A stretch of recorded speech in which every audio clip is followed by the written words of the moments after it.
Part 1. The Nature of Anxiety in NIETZSCHE'S Philosophy. Welcome to Shadow Psychology. You stand at the threshold of understanding one of the most pervasive challenges of modern existence through the revolutionary lens of Friedrich Nietzsche. What if everything you've been taught about anxiety is incomplete? Contemporary psychology often treats anxiety as a disorder to be eliminated, but Nietzsche reveals a more profound truth. Anxiety is not your enemy, but a messenger carrying essential information about your relationship with life itself. While therapists teach coping mechanisms and psychiatrists prescribe medications, we will explore how Nietzsche's philosophy transforms anxiety from a pathology into a pathway toward deeper self-understanding and ultimate personal freedom. Nietzsche understood anxiety not as a medical condition, but as the inevitable tension that arises when human consciousness confronts the fundamental uncertainties of existence. Where animals live in simple reaction to immediate threats, humans possess what Nietzsche called the privilege of absolute responsibility, the burden of creating meaning in a universe that offers none ready-made. Your anxiety isn't a malfunction, it's the price of your highest faculty, the capacity to choose, to create values, to envision futures that don't yet exist. The very awareness that makes you human also makes you anxious, and this isn't a design flaw, but a feature of evolved consciousness. Consider how Nietzsche's concept of the memory of the body explains anxiety's persistence.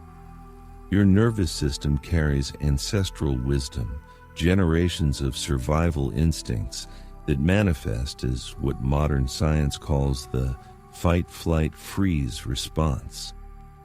But Nietzsche adds a crucial dimension. This bodily memory isn't just about physical survival, it's about spiritual survival.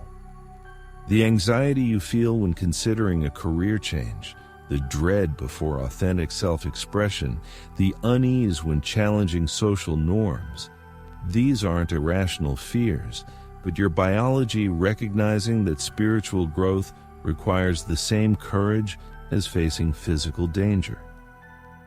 Your body remembers that becoming who you are meant to be has always been dangerous to who you currently are. The distinction between fear and anxiety becomes clear through Nietzsche's philosophy. Fear has a specific object, a deadline, a confrontation, a tangible threat.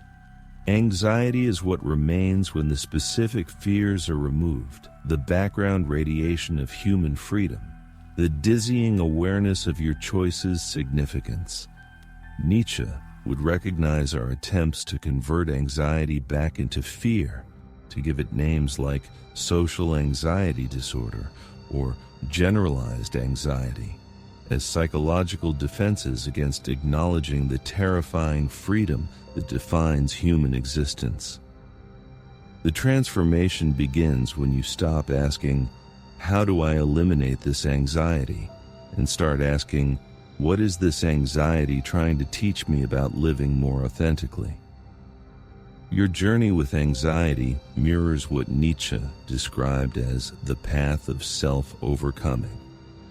Each moment of anxiety represents a crossroads. Will you retreat toward safety and conventionality, or advance toward growth and authenticity? The physical sensations, the tight chest, the quickened pulse, the restless energy, are not symptoms of illness, but signals of opportunity.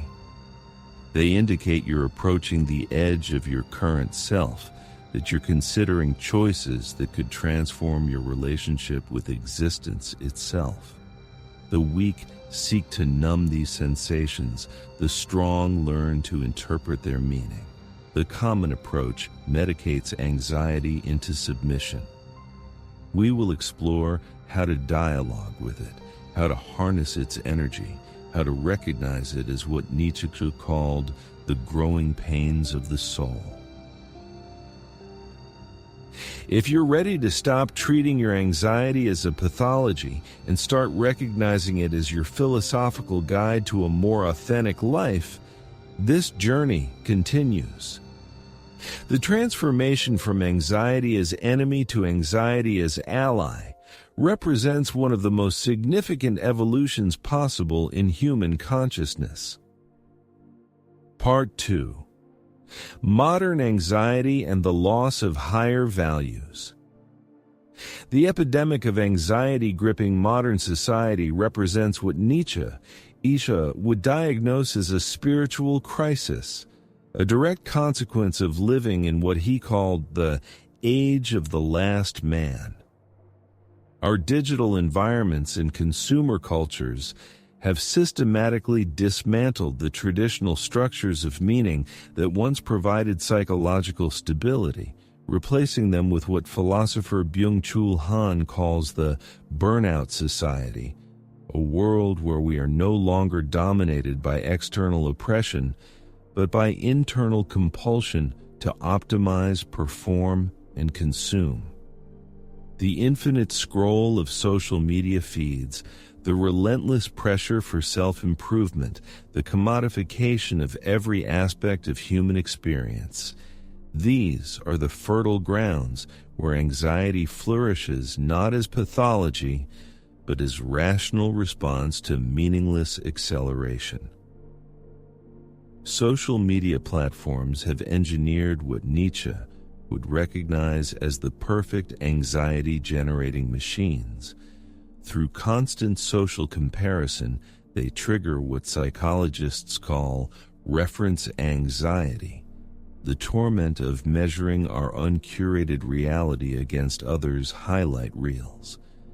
Through algorithmic amplification of outrage and fear, they cultivate what neuroscientists identify as hypervigilance, a perpetual state of threat detection divorced from actual danger. Through the economy of likes and shares, they create what marketing experts call FOMO, fear of missing out, the existential dread that somewhere, someone is living a better version of your life. These aren't accidental byproducts, but design features that drive engagement at the cost of our psychological well-being. The consumer capitalism Nietzsche presciently criticized has evolved into what cultural critics now term anxiety capitalism, a system that first manufactures our fears, then sells us solutions. The wellness industry sells supplements for stress created by overwork. Dating apps promise connection while designing interactions that trigger attachment anxiety. Productivity gurus offer time management systems for lives overwhelmed by artificial urgency. We've created what the philosopher Gunther Anders called the pathological circle, a system where the treatments for anxiety become sources of further anxiety, keeping us trapped in what Nietzsche identified as the slave morality of seeking comfort above all else. Examine your own anxiety through this Nietzschean lens, that restless feeling when you're not being productive. It's not personal failing, but the internalization of what sociologists call the performance principle, the dread of falling behind professionally. It's what economists term precarity anxiety in a gig economy that offers flexibility without security. The sense of being overwhelmed by global problems. It's what psychologists call eco-anxiety or news fatigue, the reasonable response to being constantly connected to suffering while feeling powerless to affect change. Your anxiety isn't irrational. It's the logical response to systems designed to keep you in a state of productive dissatisfaction. Nietzsche's profound insight was that anxiety emerges when we lack what he called a why to live for, when we've lost connection to what he termed higher values that make suffering meaningful. The modern world has replaced these higher values with what cultural theorists call instrumental rationality, the constant calculation of advantage without reference to ultimate purpose.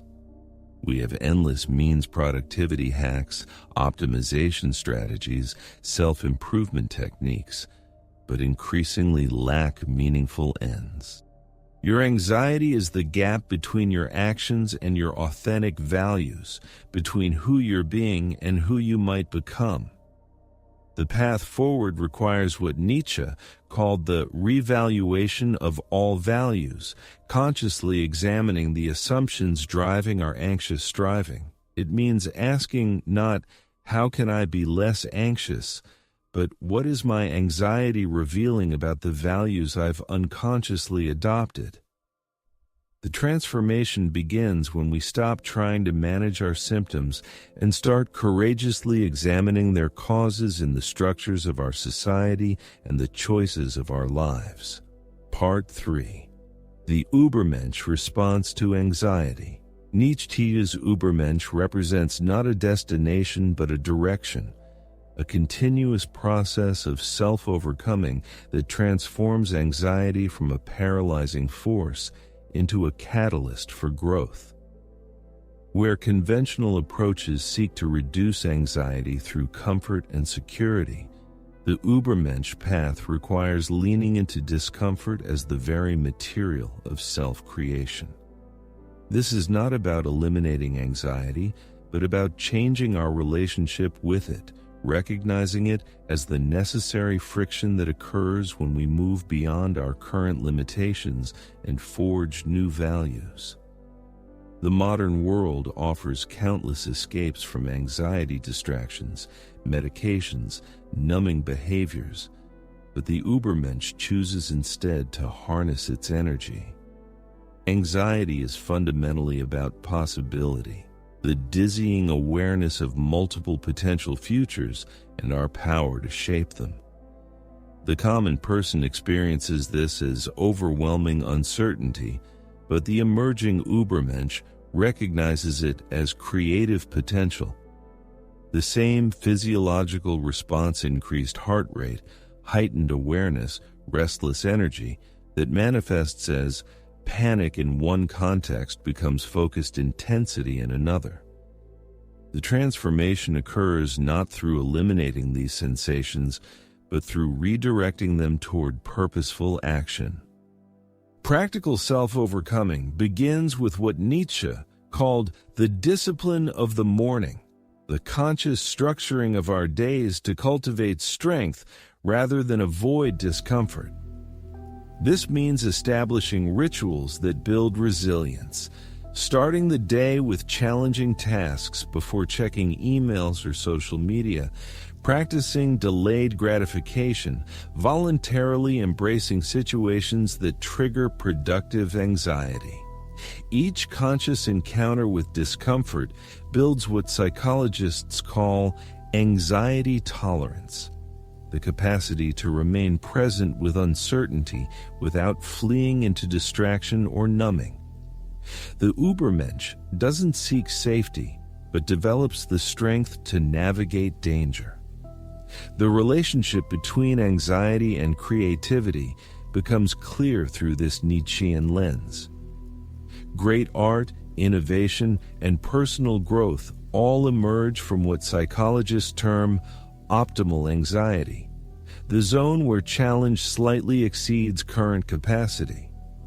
The Übermensch learns to identify this zone and consciously inhabit it, recognizing anxiety not as a stop sign, but as a boundary marker for growth.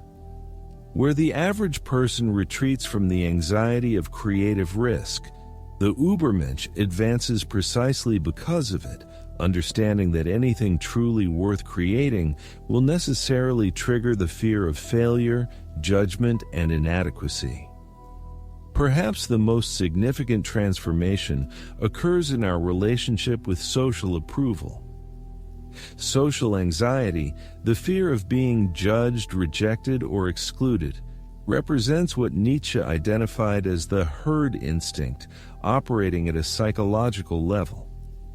The Übermensch path requires developing what he called the great health, the ability to validate oneself internally rather than depending on external confirmation.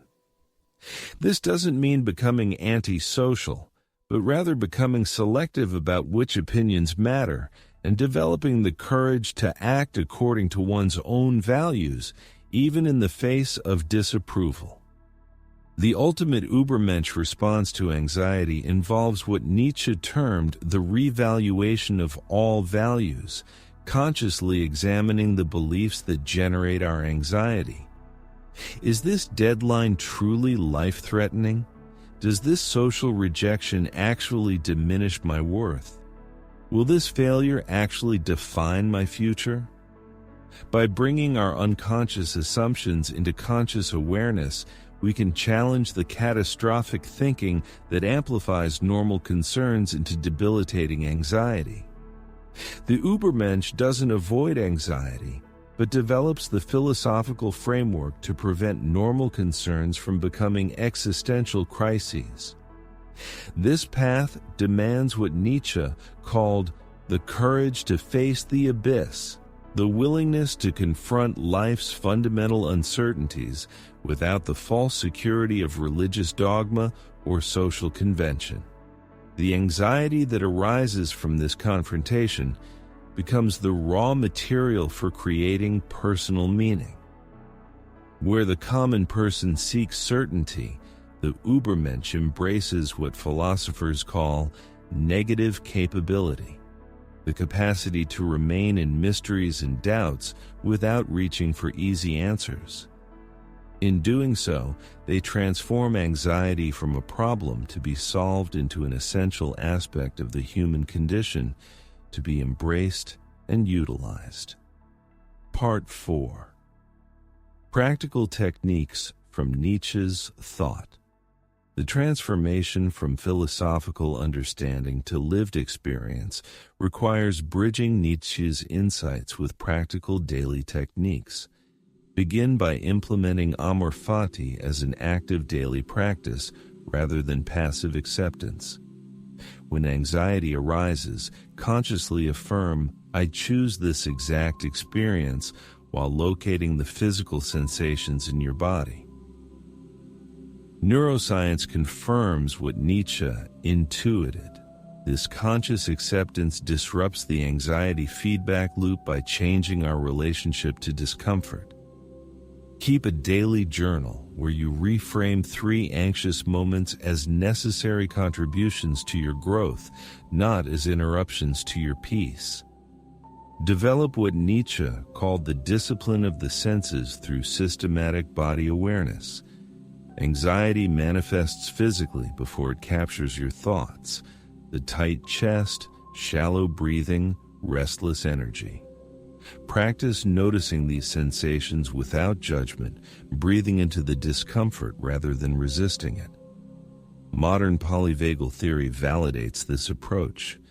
By consciously regulating your nervous system through diaphragmatic breathing and grounded movement, you create what psychologists call window of tolerance, the capacity to remain present with intensity without becoming overwhelmed. This isn't about eliminating anxiety's physical signals, but developing conversation with them.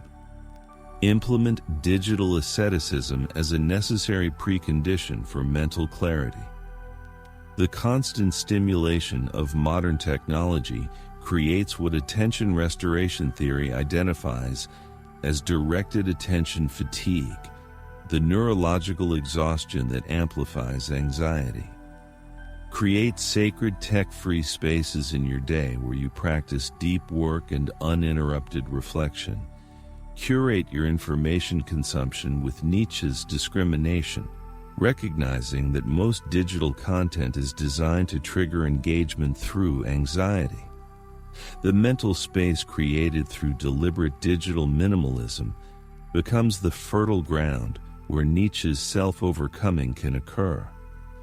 Apply Nietzsche's concept of eternal recurrence as a practical decision-making framework. When facing anxiety-provoking choices, ask, if I had to live this decision infinitely repeated, would it strengthen or diminish my character? This thought experiment cuts through superficial worries and reveals what truly matters. Psychological research on values-based living confirms the wisdom of this approach. Decisions aligned with deeply held values generate sustainable energy and resilience, even when they trigger temporary anxiety. The path forward becomes clear when filtered through the lens of eternal significance rather than temporary comfort. Cultivate what Nietzsche called the great health through voluntary discomfort. Intentionally embrace challenges that trigger productive anxiety, difficult conversations, skill development, physical exertion. Each conscious encounter builds what psychologists term anxiety tolerance, the capacity to remain present with uncertainty without fleeing into distraction or avoidance.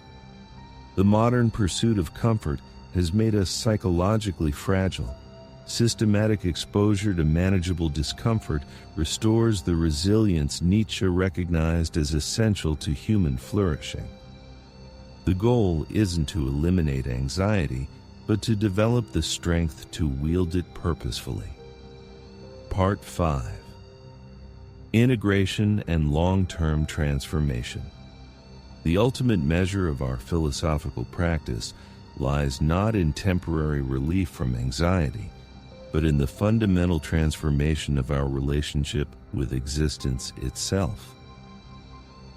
This final stage moves beyond techniques and strategies to address what Nietzsche called the great health, a state of being where anxiety no longer dominates but serves as a compass guiding us toward deeper engagement with life. The integration occurs when we stop viewing anxiety as something to be managed and begin recognizing it as the necessary tension that precedes all genuine growth, the fertile ground where our highest possibilities take root. True transformation requires rebuilding our lives around what psychologists call meaning-making narratives, the stories we tell ourselves about who we are and what matters. Nietzsche's concept of eternal recurrence provides the ultimate framework for this reconstruction. We must design days, relationships, and pursuits that we would willingly live infinitely. This doesn't mean seeking perpetual happiness, but crafting a life where even the struggles contribute to a narrative we find worthy and meaningful. The anxiety that arises when we confront this responsibility is not pathological, but appropriate.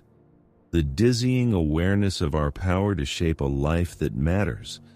The long-term work involves systematic cultivation of what Nietzsche termed the sovereign individual, someone who has moved beyond reacting to external pressures and instead creates from internal values.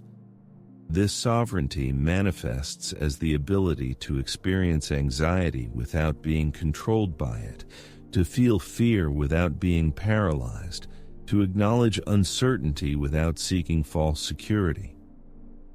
Neuroscience reveals that this state corresponds with what's called high vagal tone, the neurological capacity to rapidly return to equilibrium after stress.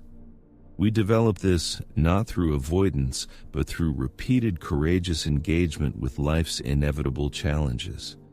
Our digital environments and consumer culture constantly pull us toward what philosophers call the they-self, the standardized conforming identity that seeks safety and belonging. The sustained transformation requires conscious cultivation of counter-habits that reinforce our authentic values. This means regularly examining our commitments. Does this relationship help me become more myself? Does this work express my deepest values? Does this use of time align with my vision of a life worth repeating? The anxiety that surfaces during these examinations is not something to escape, but something to heed, the signal that we're approaching meaningful thresholds in our development.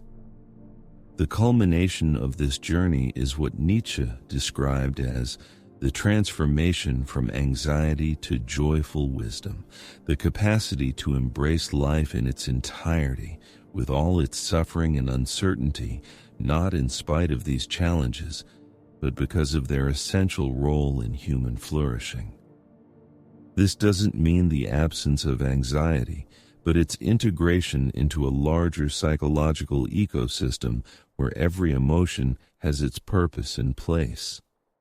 The modern fantasy of an anxiety-free life is revealed as what it truly is, a diminished existence that avoids depth to maintain comfort, that chooses safety over significance, that privileges numbness over authentic engagement. The final integration occurs when we can look at our anxiety and recognize it not as an enemy to defeat, but as a teacher that has guided us toward greater self-awareness, deeper relationships, and more meaningful contributions. The restless energy that once manifested as panic becomes focused intensity. The sensitivity that once caused overwhelm becomes empathic connection. The awareness of mortality that once triggered existential dread becomes the clarifying force that helps us prioritize what truly matters. This is Nietzsche's ultimate gift. Not the elimination of anxiety, but its redemption, not escape from human condition, but profound immersion in its richest possibilities.